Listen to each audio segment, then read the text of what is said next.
안녕하세요. 물리소녀 강사입니다. 4번 문제를 물어보셨는데 이 문제는 난이도가 좀 있습니다. 그래서 제가 천천히 꼼꼼하게 설명하도록 하겠습니다. 먼저 문제를 읽어볼게요. 반지름이 1m인 원판이 평지에서 미끄러지지 않고 굴러가고 있다. 한 바퀴 굴러가는데 걸린 시간이 2파이 초였다. 이 원판의 운동에 대한 설명 중 틀린 것을 고르시오. 이렇게 주어져 있죠. 자, 일단은 미끄러지지 않고 굴러가고 있다고 했으니까 물체가 미끄러지지 않고 구르면서 앞으로 가고 있다. 이런 식으로 해석을 해주시는 게 좋습니다. 세 단계로 나눈 거죠. 물체가 미끄러지지 않고 구르면서 앞으로 가고 있다. 그러면 물체가 미끄러지지 않고 구르기 때문에 구름 만큼 앞으로 가게 되겠죠. 이건 당연한 논리죠. 그래서 다시 한번 꼼꼼히 읽어보면 물체가 미끄러지지 않으므로 물체가 구름만큼 당연히 앞으로 가게 된다. 이렇게 해석하시면 되고요. 그래서 특징은 테두리가 돌아가는 속력과 앞으로 간 직진 속력이 같다가 특징이고 요거는 반드시 암기하셔야 됩니다. 자, 이해하셨죠? 자, 그러면은 이제 1번부터 풀어볼게요. 자, 한 바퀴 굴러간 동안 5점이 이동한 거리는 2파이 미터이다. 그러면 바로 요 얘기죠, 요 얘기. 그러면 자, 생각해 보세요. 얘가 한 바퀴 굴렀으면 그동안 똑같은 테두리 거리하고 이동 거리가 똑같대요. 그렇죠? 한 바퀴 구른 거리하고 앞으로 간 거리가 똑같을 수밖에 없겠죠. 그래서 한 바퀴 구른 거리를 찾으면 당연히 2파이 r일 것이고 한 바퀴 구른 거리는 당연히 2파이 r일 것이고 r은 1m니까 이것이 한 바퀴 구른 거리도 되고 구른 만큼 앞으로 갔을 테니까 직진한 거리도 됩니다. 그래서 1번은 맞았습니다. 자, 2번은 조심하셔야 될 것이 P점이 이동한 거리와 O점이 이동한 거리는 다르다 그랬는데 얘가 구름 거리가 아니라 이동한 거리를 물어봤어요. 이동한 거리. 그래서 포인트가 이동한 거리. 그러면 P점은 어떻게 이동하고 O점은 어떻게 이동하는가 하면 O점은 직진만 합니다. 그렇죠? 가운데 점은 직진만 하겠죠. 근데 P점은 구르면서 여기 도착했어요. 그러면 P점은 구르면서 앞으로 갔습니다. 그러면 그림에서 본 것처럼 이동한 거리가 엄연히 P점이 이동한 거리와 O점이 이동한 거리는 당연히 다르죠. 당연히 다를 수밖에 없겠죠. 그래서 이동한 거리는 다르다는 맞았고요. 조심하셔야죠. 테두리 이동 거리가 아니라 전체적으로 이동한 거리를 물어본 겁니다. 그 다음에 한 가지 더. 변이는 같죠. 변이는 시작점과 끝점의 직선거리가 변이니까 시작점과 끝점의 직선거리는 변이니까 변이는 같다.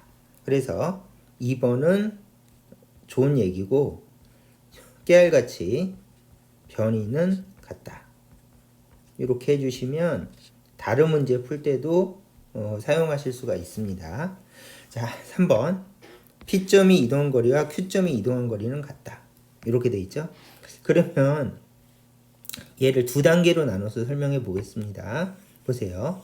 P점은 위에 있고 Q점은 아래에 있죠. 그러면 P점은 어떻게 움직이지? 그러면 P점은 대충 이렇게 움직일 것이고 Q점은 어떻게 움직이지? 그러면 또 대충 이렇게 움직였을 거예요. 그런데 잘 보세요. 그래서 이런 거를 대칭성이라고 해서 뭐 위아래 점은 대칭점이니까 똑같이 이동한다. 그래서 대칭성을 이용해서 같다. 그래서 1번 조금 엉성한 논리인데 대칭성을 이용해서 P점은 위에 있고 Q점은 아래에 있는 점이니까 같다고 생각하면 된다. 이렇게 대칭성을 이용해도 되고요. 꼼꼼하게 이렇게 해주시면 됩니다. 첫째는 위에 있는 점이 이동한 거리. 그러면 위에 있는 점이 이동한 거리를 한 이 정도라고 적읍시다. 그리고 아래에 있는 점이 이동한 거리를 이 정도라고 적읍시다. 그러면 이 거리는 안 같을 수가 있어요. 그래서 S1, S2라고 적습니다. 그런데 결국 어떻게 되는가 하면 잠시만요. 색깔을 다르게 합시다. 헷갈리니까 이거는 빨간색으로 이렇게 움직였다고 해봅시다. 그러면 이 거리는 안 같을 수 있어요. 왜냐면 똑같은 상황이 아니니까. 그쵸? 얘는 앞으로 구르고 얘는 뒤로 가면서 앞으로 가니까요. 그 다음에 결국 어떻게 되는가 하면 P점은 아래로 내려옵니다. Q점이 되고 Q점은 위로 올라갑니다. 그러면 P점이 이동하는 거리는 다시 이런 식으로 이동해서 P점으로 가고, 그러면 이거는 S1과 S2와 같아지죠. 왜냐하면은 아래점이 이동한 거리를 S2라고 했으니까 S2가 되고, Q점은 다시 위로 올라가 있습니다. 그러면 위로 올라간 점이 다시 운동할 때는 P점처럼 운동하기 때문에 얘가 잠시만요. 얘가 다시 이렇게 움직여서 여기로 도착한다고 생각하면 이 거리는 다시 Q점이 맨 처음에 이동한 거리 S1이 됩니다. 그래서 결국 두 점은 모두 뭐하고 뭐를 가지고 있는가 하면 P점이 이동한 거리는 S1 더하기 S2가 되고요. 그 다음에 Q점이 이동한 거리는 S2 더하기 S1이 됩니다. 그래서 얘가 꼭대기 있을 때는 S1으로 이동하고 결국 P점이 바닥에 내려오니까 S2로 이동했다면 마찬가지로 Q점이 바닥에 있을 때는 S2로 이동하지만 Q점은 꼭대기로 올라오니까 S1으로 이동하게 된다. 그래서 결국은 같다. 이렇게 두 단계로 꼼꼼하게 설명할 수가 또 있겠죠.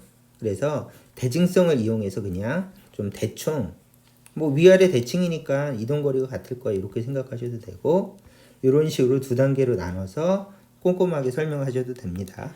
그래서 3번은 맞았고요. 4번을 봅시다. 원판의 무게중심이 이동한 이동 속력은 1이다. 이랬죠? 그러면 얘를 지웁시다.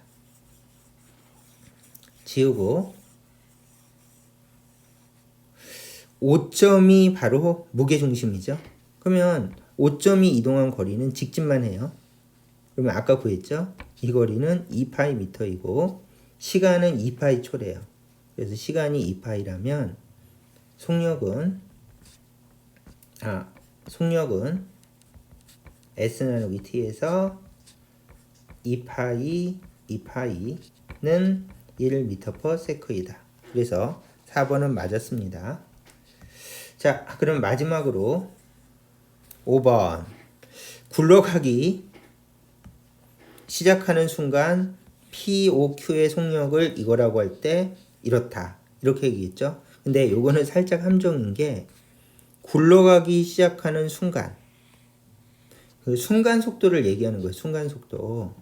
순간 속도에서 점 POQ의 속력을 따져보세요. 이렇게 얘기했죠. 그러면 잘 생각해 봅시다. 첫째는 구르는 물체는 이렇게 테두리 속도가 있어요. 또는 접선 속도라고 부르는 속도가 있습니다. 접선 속도라고 부르기도 해요. 직진하는 물체는 직진 속도들이 있습니다. 또는 병진 속도라고 얘기도 합니다. 그러면 구르면서 앞으로 가고 있는 물체는 이 속력을 더해줘야 됩니다. 또는 전체 속도를 구해준다고 하죠. 그러면 P점은 이 순간적으로, 그러니까 여기서부터 여기까지 이동했을 때 평균을 구하는 게 아니라 순간적인 속도를 물어보면 이 두 개를 더해줘야 됩니다. 그래서 P점에 있는 물체는 순간적으로 속도를 EV를 가지게 되고요. 그 다음에 5점은 속도를 V를 가지게 되고, Q점은 이 속도가 크기가 같은데 방향이 반대죠. 그러면 5점의 순간 속도는 0이 됩니다. 그래서 5점의 순간 속도는 0이 된다. 이렇게 적어주시면 되고요. 그 다음에 그러면 여기 속도는 어떻게 됩니까? 그러면 여기 속도는 직진 속도도 있고 접선 속도도 있으니까 두 속도를 합친 전체적인 속도는 루트 2 속도가 되겠죠. 루트 2 V가 됩니다. 이게 V니까요. 그 다음에 5점의 속도는 어떻게 됩니까? 그러면 위쪽으로 접선 속도가 V고 이쪽으로 직진 속도가 V니까 두 속도를 합쳐주면 전체적인 속도는 루트 2 V가 됩니다. 이해하셨죠? 그러면 이 속도를 왜 표시해 놨는가 하면 출발 속도는 P점이 이런데 여기로 내려오면 속도가 요걸로 바뀌고 다시 P점이 여기로 내려오면 속도가 이걸로 바뀝니다. 그래서 우리가 P점의 속도는 계속 바뀌기 때문에 얘를 순간 속도만 물어본 거예요. 순간적인 속도만. 그래서 평균적인 속도를 물어보지 않고 굴러가기 시작하는 순간의 속도는 어떻습니까? 그러면 P점은 2V, O점은 V, Q점은 0이 되기 때문에 속도 표시가 이렇게 돼야 되겠죠? 자, 이렇게 그다음에 O, Q가 돼야 됩니다. 그래서 5번은 틀렸습니다. 자, 이렇게 풀어봤습니다.